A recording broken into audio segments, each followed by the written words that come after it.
What does it take to be a mature believer? You are not a mature believer because you have encounters with angels every night. You are not a mature believer because you have a title of a prophet. You are a mature believer because, number one, you walk in love.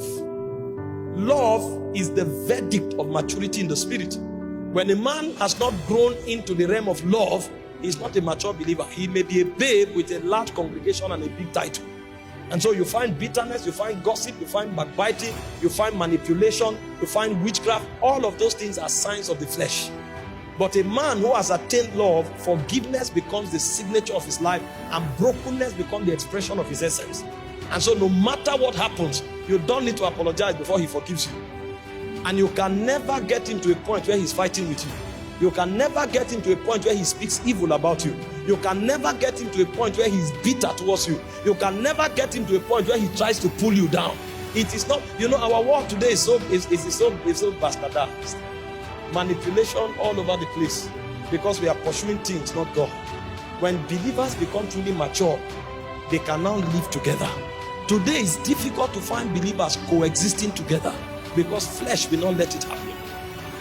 Flesh can never let it happen. But when you see the early church, they were together, then they grew to one accord, then they grew to singleness of heart.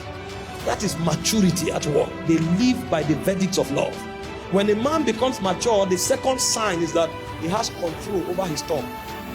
James says, see that man that is perfect, he has rule over his tongue. That's why the Bible said you can take over a city. He said, but you have no power over your tongue or yourself.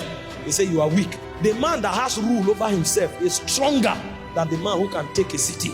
So a man who can take a city is powerful, but a man that has control over his tongue is mature. They are two different things.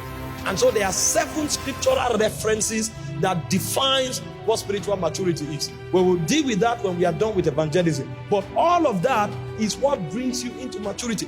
We are in a spontaneous, time in the move of God. So many people reduce spirituality to emotions, to energy, to excitement. It's deeper than that. That's why when they have a problem with their brothers, they don't know what to do. You find gossip everywhere. You find backbiting. You find witchcraft. You find manipulation. That's why when they are under pressure, when it has to do with finance, they don't know what to do.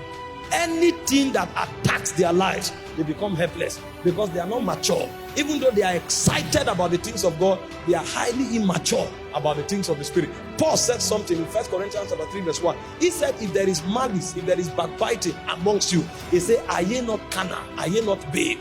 Meanwhile, the church Paul was speaking to, he said, you have all tongues, you know all mysteries, you have every gift.